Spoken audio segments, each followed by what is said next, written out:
말씀의 제목은 고난도 축복도 믿음으로 통과합시다입니다. 우리 같이 한번 따라할까요? 고난도 축복도 믿음으로 통과합시다. 항상 믿음으로 살자는 얘기입니다. 어려운 일이 있을 때에도 믿음을 갖고 이겨야 되고, 좋은 일 잘 되더라도 그때 방심하지 말고, 그때는 믿음이 필요 없는 것이 아닙니다. 그때도 믿음을 가지고 살아야 된다는 거예요. 이스라엘의 두 나라로 나누어졌습니다. 북쪽에 있는 이스라엘과 남쪽 유다인데, 남쪽 유다가 정통적인 이스라엘 국가의 혈통을 유지하고 있습니다. 여기 12대 왕이 아하스라는 왕입니다. 이 아하스 왕은 이 이스라엘 유다 왕국 가운데 최고 악한 왕입니다. 악랄한 왕입니다. 어느 정도로 악했느냐 하면, 자기 어린 왕자를 불 속에 넣어가지고 제사를 지내는 왕입니다. 그것이 종교적 의식이니까 그렇게 된 것입니다. 몰렉이라고 하는 신을 섬기는 자들은 그 신에게 가장 큰 희생을 감당하는 제사를 지내면서 자기의 아들을 불 속에 던지게 됩니다. 그래서 레위기 18장 21절에는 모세가 하나님의 율법을 가지고 이스라엘 백성들에게는 절대로 몰렉의 제사를 지내지 말라는 거예요. 너는 결단코 자녀를 몰렉에게 주어 불로 통과하게 함으로 내 하나님의 이름을 욕되게 하지 말라. 나는 여호와입니다. 이걸 금한 거예요. 그런데 하나님을 섬겨야 되는 유대의 왕 아하스가 하나님을 섬기지 아니하고 몰렉에게 자기 아들을 불 속에 넣어서 제사를 지내는 이런 악독한 왕이었습니다. 당시에 여러 나라들이 서로 공격하고 멸망시키고 하는 이런 국제 정세로 인해 가지고 유다는 살아남기 위해서 아시리아에게 늘 의존하고 있었던 것입니다. 아시리라는 거 아수르라는 나라인데, 이 아시리아가 이제 그 당시에 아람 왕 이 다메섹에 내려와가지고 아람이 이스라엘을 공격을 자꾸 하려고 하니까 아하스 왕이 아수르 왕에게 도움을 요청한 거예요. 우리를 좀 도와달라. 그리고는 성전에 있는 이 기물들을, 성전에 있는 것들은 거의 금으로 만들어진 것이 많아요. 이 금으로 만들어진 것은 돈이 되는 거거든요. 이 성전의 기물들을 이 아시리아 왕에게 선물로 보내가지고 이 아람 왕, 우리를 자꾸 치려고 하니까 우리를 괴롭히지 못하도록 강한 아수르 군대가 아람을 좀 이렇게 공격해 주시라고 이렇게 뇌물을 써서 보냈던 것입니다. 그 뇌물을 받았던 아람 왕이 군대를 끌고 아수르 왕이 군대를 끌고 아람을 쳐들어왔습니다. 아람 수도가 다메섹입니다. 다메섹을 갖다가 완전히 점령하고 당시 아람 왕을 죽였습니다. 그러니까 유대 예루살렘의 왕으로 있었던 아하스가 아수르 왕이 아람 왕 다메섹에 와서 죽였다는 소식을 듣고 그 왕에게 인사하러 올라갑니다. 다메섹에 가서 그 왕에게 절하고 당신은 나의 주인입니다. 그럽니다. 이 아하스 왕이 거기에서 아수르 왕을 기쁘게 하려고 아수르 왕이 섬기는 제단을, 설계도를 걸었습니다. 여러분, 아수르 왕이 아람을 점령한 이후에 그 다메섹에다가 아수르가 섬기던 큰 제단을 지었습니다. 그 그것을 그대로 아하스 왕이 그림을 그려가지고 예루살렘에다가 보내는 것입니다. 사신을 통해가 예루살렘에 보내가지고 예루살렘에 있었던 제사장 우리아라고 하는 사람이 있는데, 이 우리아가 아하스 왕이 보낸 설계도 그대로 예루살렘에다가 제단을 만들어 놓고, 그리고 성전 안에 있는 기구들을 엉망으로 옮겨버리고, 이제는 큰 제사는 전부 이 아수르가 섬겼던 이 제단 위에다가 제사를 지내라고 아하스가 명령을 내리게 됩니다. 아주 못된 짓을 한 것이죠. 이렇게 못난 사람입니다. 그런데 너무 놀라운 것은 이렇게 못난 아하스의 아들이 누구냐 하면 히스기야 왕이다. 히스기야 왕은 다윗 다음에 성경에서 나오는 왕 중에 가장 훌륭하고 종교 개혁을 통하고 정치를 개혁시키고 경제를 이렇게 부흥시켜가지고 이스라엘 백성들로 하여금 아주 부강하고 잘 살도록 만든 하나님의 보실 때에 아주 선한 왕이었던 것입니다. 어떻게 그런 악한 왕에게서 이렇게 선한 이 히스기야 같은 왕이 나올 수 있었을까? 그 원인이 없는 가운데 결과가 없겠지요. 그 원인이 뭔가? 원인이 뭐냐면 친구를 잘 주었기 때문에. 찬양에도 나옵니다마는 삼가 친구를 잘 사귀라. 이 히스기야는 이사야 선지자를 친구로 두었던 겁니다. 그래서 아하스 왕은 이사야 선지자가 이야기해도 안 들었던 겁니다. 그렇지만 히스기야는 이 하나님의 사람 이사야의 얘기를 듣고 이렇게 언제나 다른 나라 군대와 타협하지 않고 하나님을 의지했을 때 모든 일에 하나님께서 축복을 주셨고 또 그 외국의 군대를 막아주셨고 또 심지어 히스기야가 병들어 죽게 되었을 때 하나님께 간절히 기도했을 때 하나님이 그의 생명을 15년이나 연장시켜 주셨던 것입니다.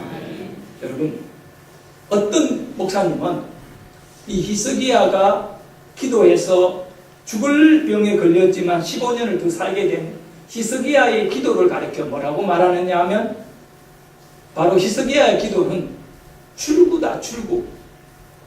어떤 출구냐 하면 비상구다, 비상구. 아멘. 여러분, 집안에 불이 났는데 나갈 문이 없으면 다 죽게 되는 겁니다.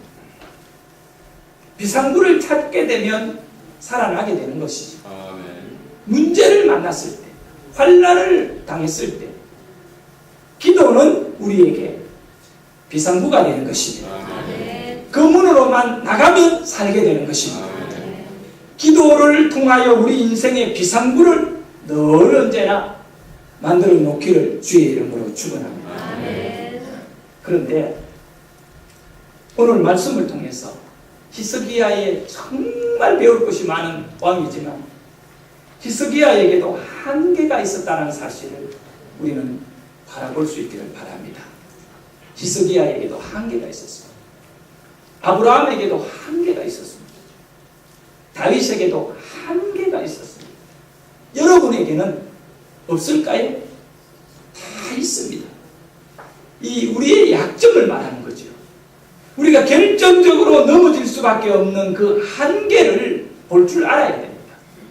그리고 그것을 보고 우리는 조심해야 한다는 것이죠. 히스기야의 한계를 보고 히스기야의 장점이 많이 있었지만 히스기야가 가진 그 단점을 보면서 우리 자신의 한계를 깨닫고 우리 자신의 단점을 치료할 수 있는 기회가 되어야 될 줄 믿습니다. 어떤 일이든 간에 그 일에 대하여 길을 볼 수 있다는 것은 굉장히 중요한 일이죠. 영국의 시인 찰스 킹슬리라고 하는 사람이 아주 유명한 말을 했지요. 자신이 가야 할 길을 아는 사람에게는 세상이 그 길을 비켜준다. 자신이 가야 할 길을 아는 사람에게는 세상이 그 사람에게 길을 비켜준다는 거예요. 알고 가는 사람에게는 다른 것입니다. 여러분, 자기가 가야 할 길을 아는 사람은 대단한 사람입니다. 세상에 많은 사람들이 오늘 전혀 자신이 가는 길을 알지 못하고 가고 있습니다. 우리가 분명히 알 수 있는 것은 하나님이 우리에게 열어주신 길을 우리가 깨닫고 그것을 가게 될 때에는 분명히 우리는 영적인 안목을 가진 자들로서 세상은 우리에게 길을 내어줄 줄 믿습니다. 그런데 히스기야가 길을 잘 가다가 안목을 갖고 영적인 눈이 열려서 가다가 결정적인 순간에 그가 길을 보지 못했던 것입니다. 그러니까 세상은 그에게 길을 닫아버리고 말았던 것이죠. 그리고 그는 고난을 겪게 됩니다. 그가 언제 안목을 잃어버렸는가? 언제 영원하신 하나님께서 히스기야에게 열어준 길을 못 보고 헤매게 되었는가? 힘들고 어려울 때는 하나님을 찾았던 거예요. 하나님을 찾을 때에는 그가 길을 잘 보고 갔습니다. 그러나 그가 성공했을 때, 축복 가운데 있었을 때에는 그 길을 잃어버리고 말았다. 이것이 바로 히스기야의 한계였던 것입니다. 오늘 말씀의 제목이 바로 고난도 축복도 믿음으로 통과합시다. 결국은 히스기야는 축복을 받았는데 그 축복 속에서 길을 잃어버렸기 때문에 믿음으로 그 길을 뚫지 못하고 결국은 여러 가지 어려움을 당하고 그 결과로 인하여 나중에 후손들이 이제 아수르에게 나라를 넘겨줘야 되고 그들은 전부 잡혀가 아수르가 아닌 바벨론에게 나라를 넘겨줘야 되고 그들은 전부 잡혀가지고 바벨론에 끌려가게 되고 이제 히스기야의 자식들은 그 바벨론 왕국에 끌려가가지고 뇌시 행동을 뇌시로 살아야 되는 이 비참한 일들이 결국은 길을 잃어버린 한 사람으로 인하여 이루어진 결과인 것입니다. 사랑하는 성도 여러분, 여러분이 가야 할 길을 아는 자가 되기를 원합니다. 나는 이 길로 가면 망한다. 그러나 나는 힘들고 어렵지만 이 길로 가야 살아난다. 이것을 아는 자가 되기를 축원합니다. 이사야 선지자는 히스기야 왕에게 당신은 병으로 죽게 되었습니다라고 통보해 준 것입니다. 이사야도 너무 슬펐던 거예요. 그런데 그때 히스기야 왕은 자신이 가야 할 길을 알았습니다. 그래서 그는 침대에서 자신의 얼굴을 벽으로 향하고 하나님께 기도했습니다. 이것이 바로 히스기야가 영적으로 살 수 있는 길을 가는 것이죠. 그는 통곡하며 기도했습니다. 얼마나 열심히 기도했던지 그의 침대가 눈물로 젖어들었던 것입니다. 하나님은 하나님을 의지하고 하나님께 간절히 매달리는 사람을 외면하지 않으십니다. 하나님은 히스기야에게 15년간의 생명을 더 허락해 주셨습니다. 히스기야 왕이 의사나 약물이나 의료 기술에 희망을 걸지 않고 하나님께 전적으로 기도하며 비상구를 찾았던 것이죠. 사랑하는 성도 여러분, 그때 하나님은 히스기야에게 기적을 보여주셨습니다. 죽을 병으로부터 치료받은 히스기야 왕은 축복의 때를 이제 살게 되었습니다.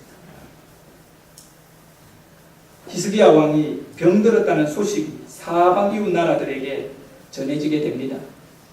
당시에 최고 강한 제국이 아수르였습니다. 히스기야의 아버지는 아하스는 이 아수르에게 완전히 종로로 됐던 겁니다. 이 아수르의 지배를 받으면서 조공을 갖다 바치고 그 아수르 왕에게 무릎을 꿇고 당신은 나의 주인입니다라고 그렇게 살았던 겁니다. 근데 하나님의 선지자 이사야는 히스기야에게 당신은 아수르에게 무릎 꿇지 마십시오.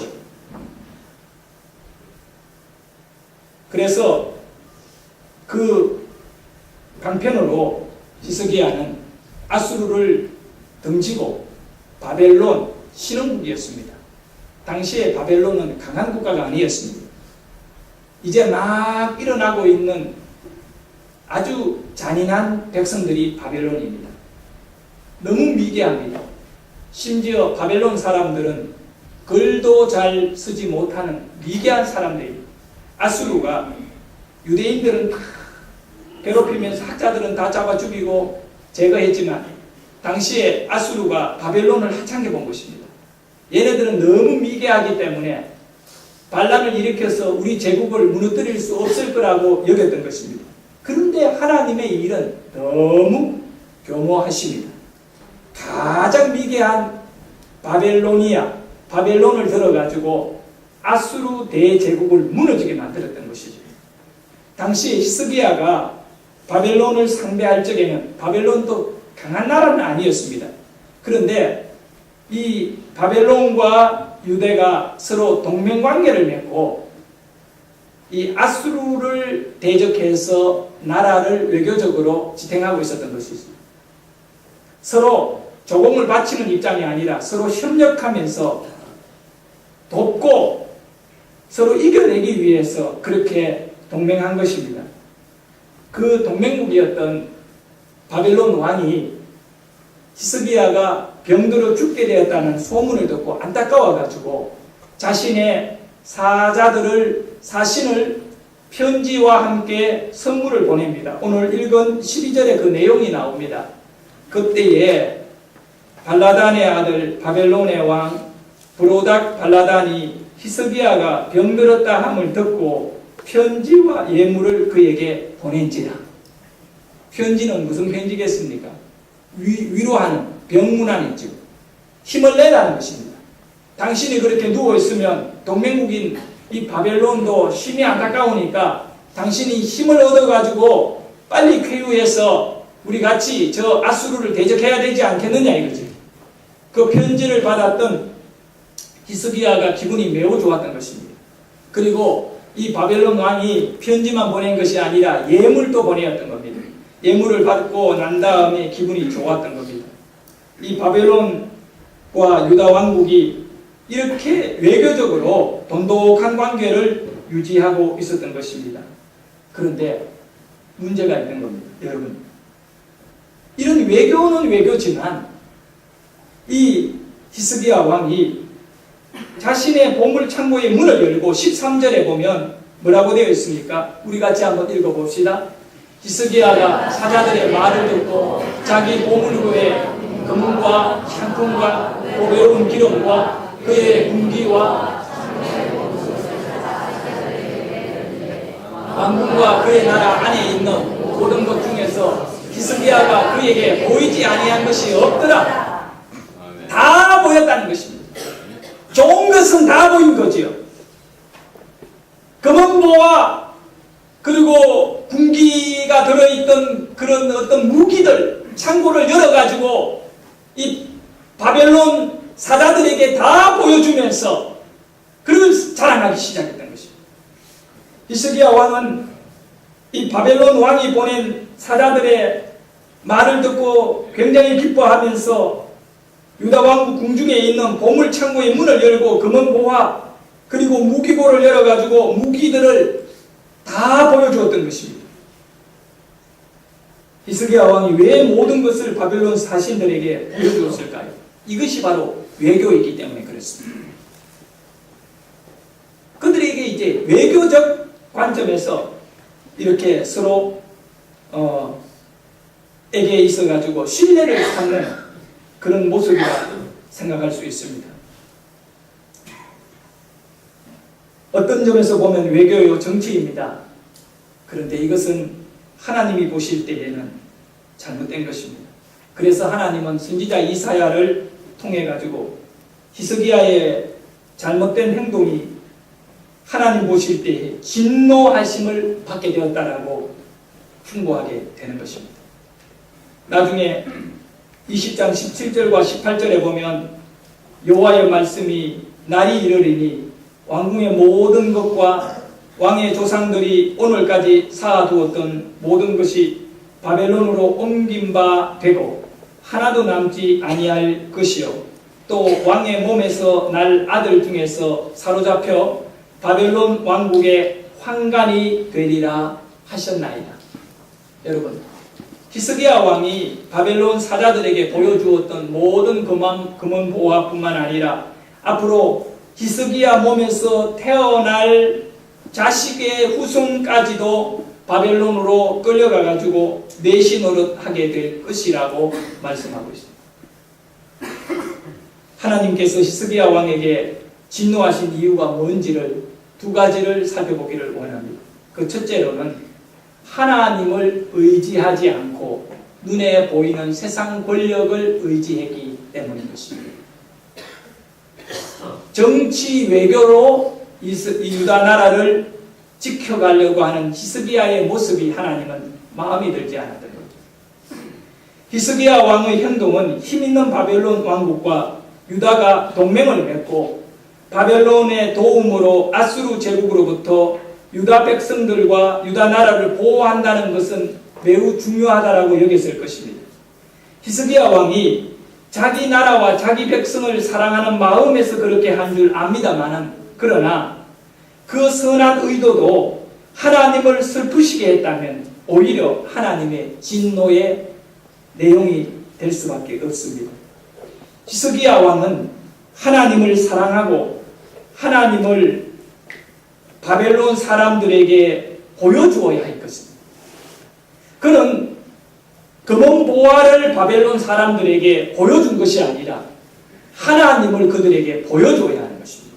사실 바벨론 사신들이 이 예루살렘의 히스기야 왕을 보러 왔을 때에는 히스기야가 병들어 누워 끙끙 앓고 있을 거라고 생각했던 것입니다. 그래서 병문안을 보낸 것이죠. 그런데 와보니까 히스기야는 살아서 펄펄 움직이고 다니고 있습니다. 아주 건강합니다. 아주 건강이 넘칩니다.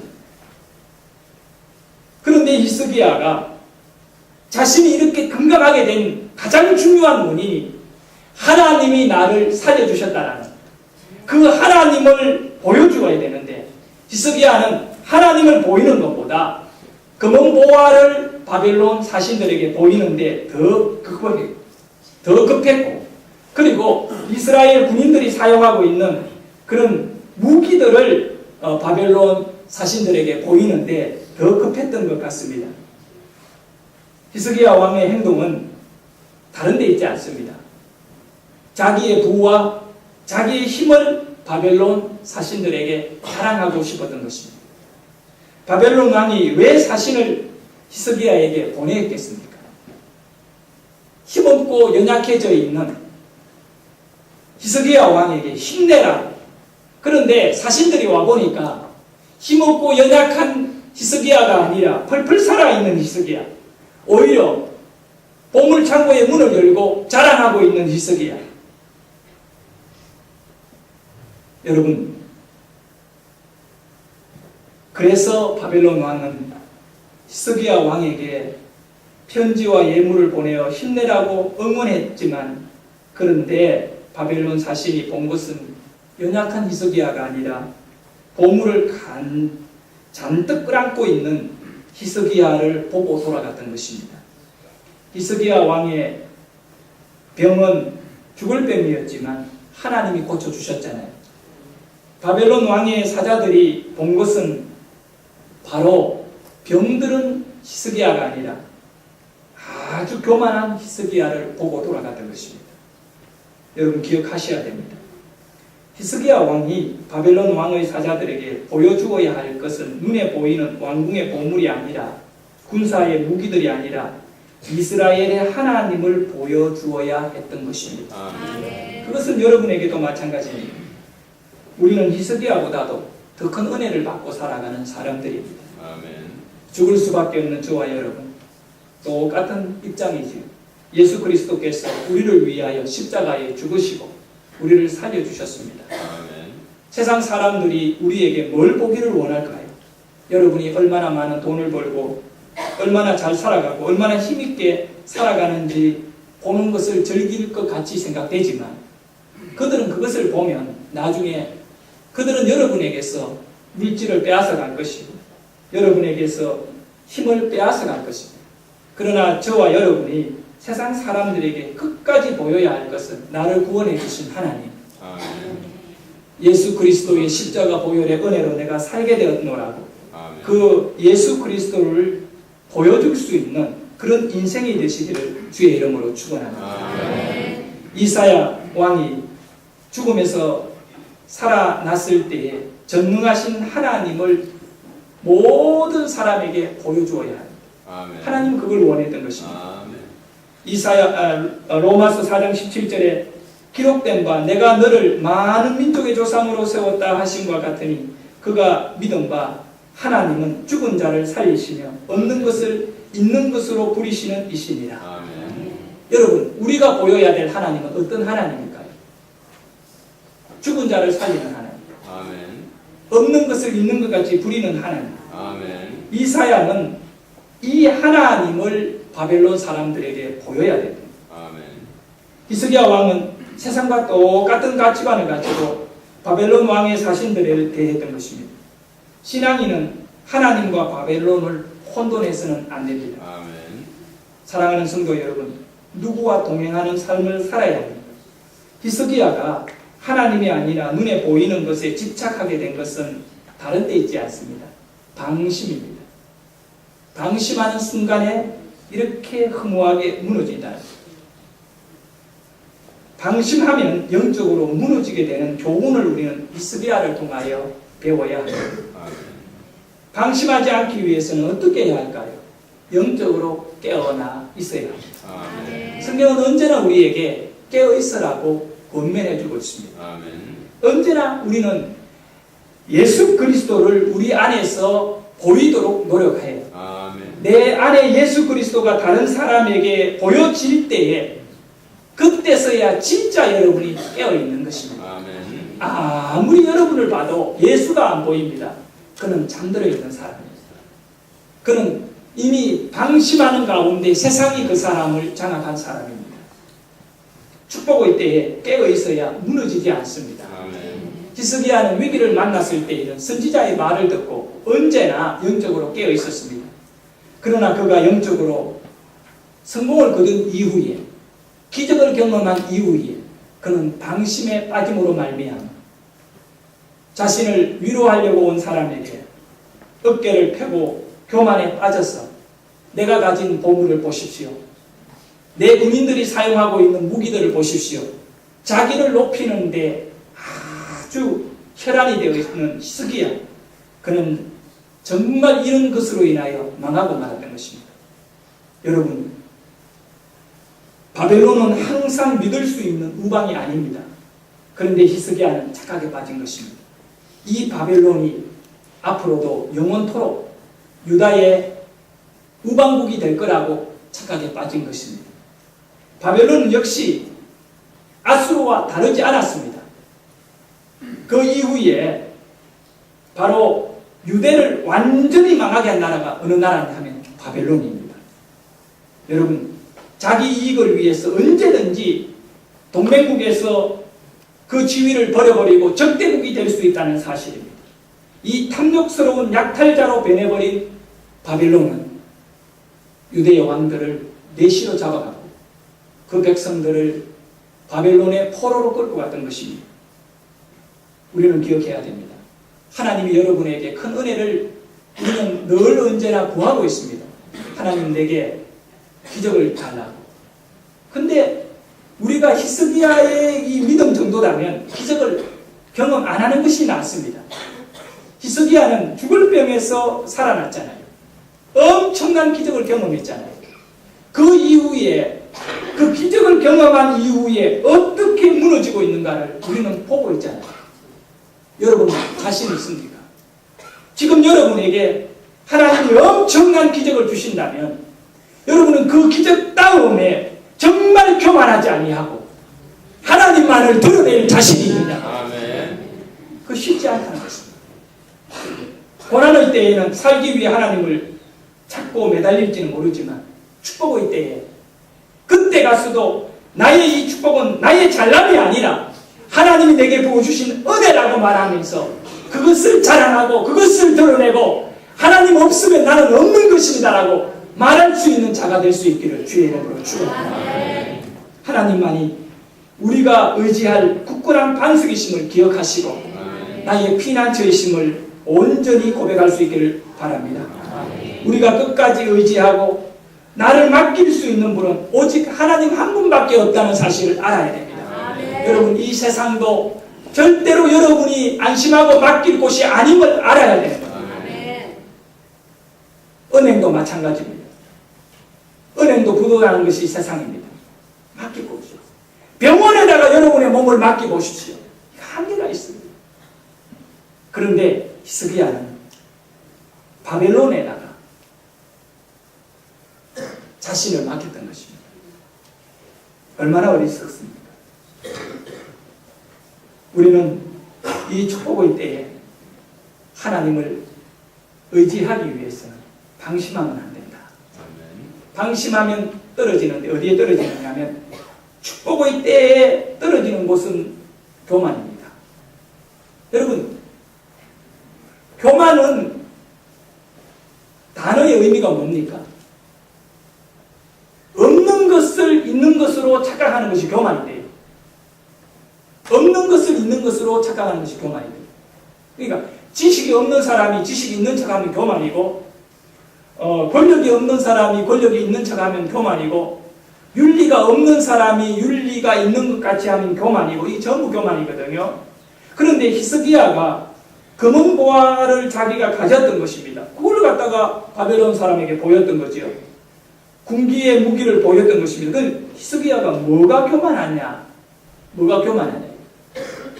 그런데 교만은 없는 것을 있는 것 같이 하는 것도 교만이지만 하나님을 드러내지 않는 것이 더 큰 교만입니다.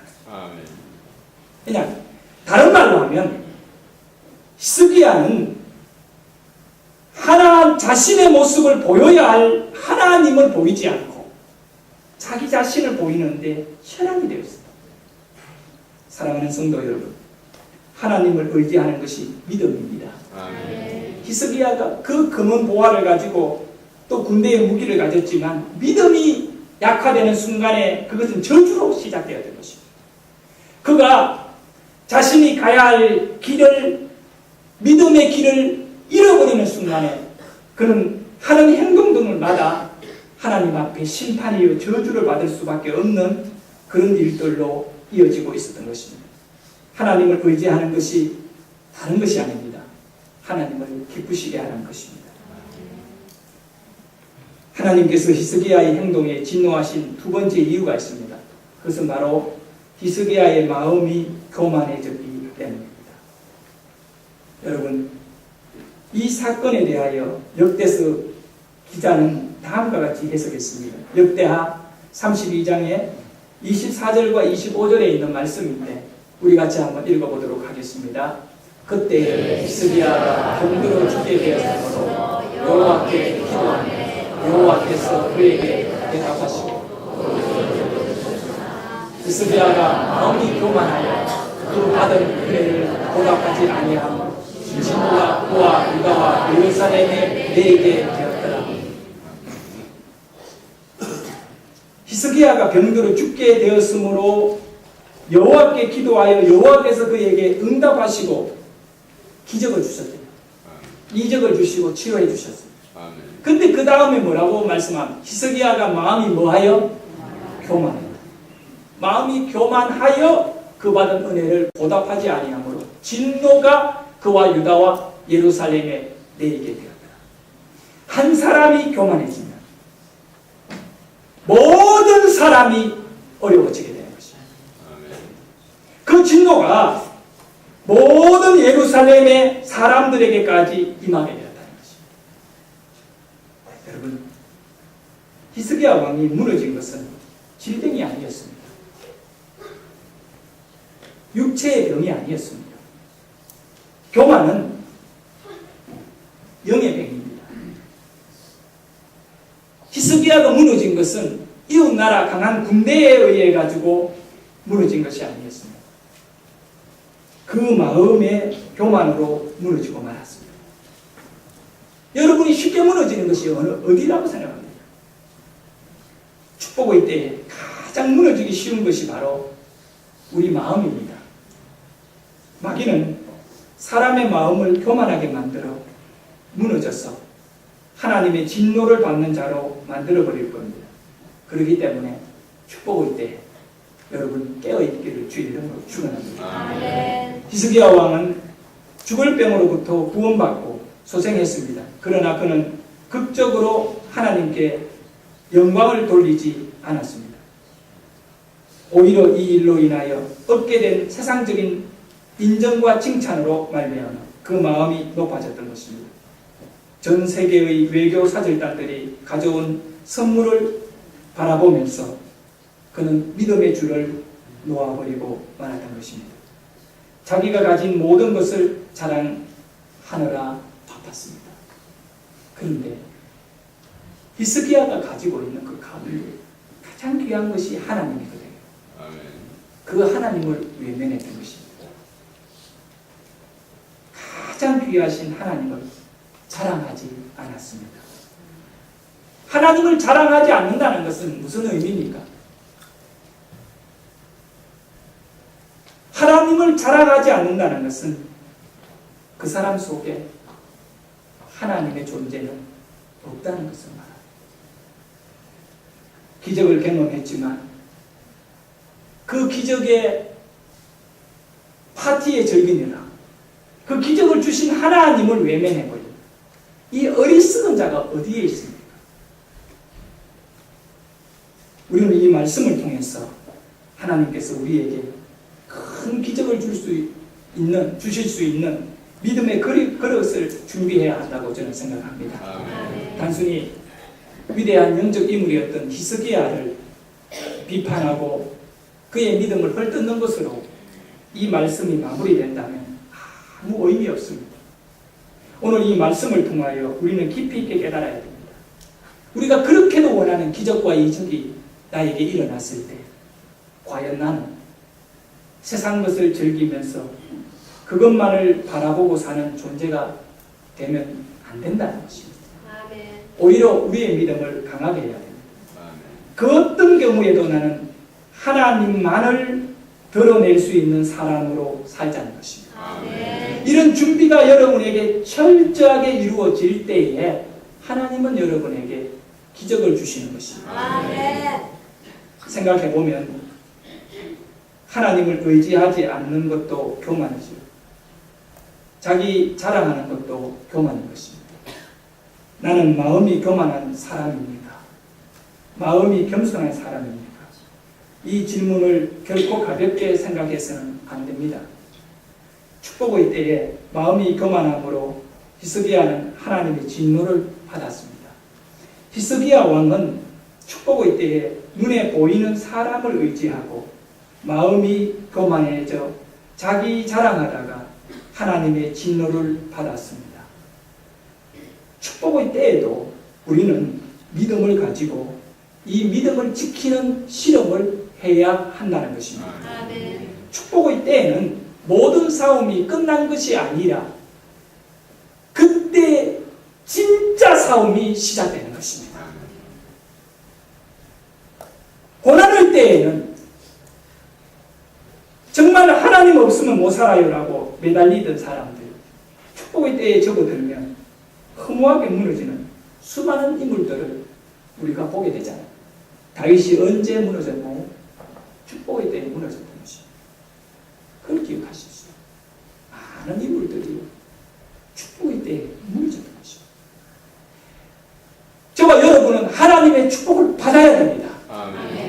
그렇다면 내가 축복을 받고 무너진다면 차라리 축복을 안 받은 것이 낫지. 그렇지 않습니까, 여러분? 그런데 우리는 축복을 받더라도 무너지지 않는 믿음을 가지고 축복을 받아야 돼요.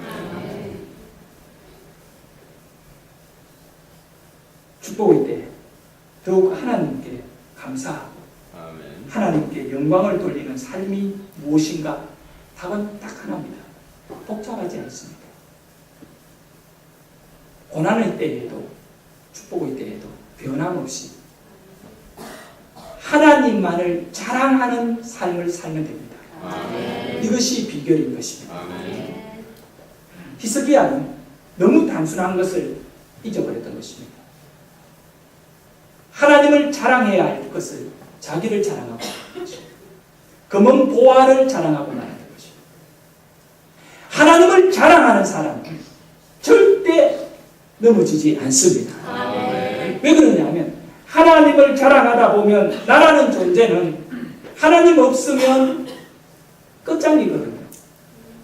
왜 사람이 교만해집니까? 자기가 뭔가를 할 수 있다라고 하는 착각에 빠지기 때문에 교만해지잖아요. 네? 그렇잖아요. 교만한 사람은요, 죽어가는 사람을 살릴 수도 없으면서 자기가 살리겠다고 붙잡고 있다가 사람 죽이거든요. 그게 교만이거든요. 그런데 하나님을 자랑하다 보면 우리 인간이 얼마나 하나님의 큰 사랑이 아니면 아무것도 아니다는 사실을 절실히 깨닫게 되는 것입니다. 여러분은 하나님을 자랑하고 살아가십니까? 아멘. 만약 여러분은 하나님을 자랑하고 있지 않다면 천없이 교만하지 않다라고 여러분 스스로 느끼고 말한다 할지라도 여러분은 이미 교만한 사람인 것입니다. 오늘 우리는 성경에서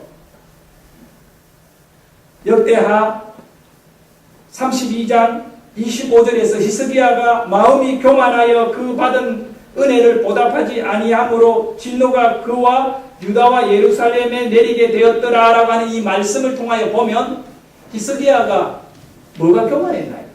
네? 딱 한 가지거든요. 하나님을 자랑하지 않은 것밖에 없어요. 그것이 교만입니다. 여러분 스스로가 나는 문제가 없다라고 말하는 여러분이다 할지라도 여러분이 하나님을 자랑하지 않고 살아가고 있다면 여러분에게 주신 은혜, 기적이 있다고. 그거는 뭐냐면 구원에 대한 은혜요. 구원에 대한 기적이다. 지옥에 가야 될 여러분이 천국에 가게 될 은혜를 받았고 기적을 경험했는데 여러분이 그 예수님을 자랑하지 않고 있다면 여러분은 교만한 사람이다. 이걸 분명히 아셔야 돼요. 그걸 아셨다면 지금 여러분은 깨어나야 됩니다. 아멘. 방심하면 우리는 히스기야의 길을 가게 되는 것입니다.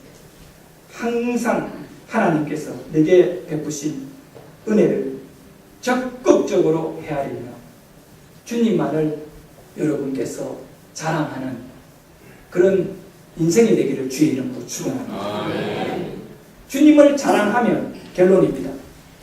주님을 자랑하면 주님은 그 사람에게 계속적으로 기적을 주십니다. 아멘. 기도드립시다.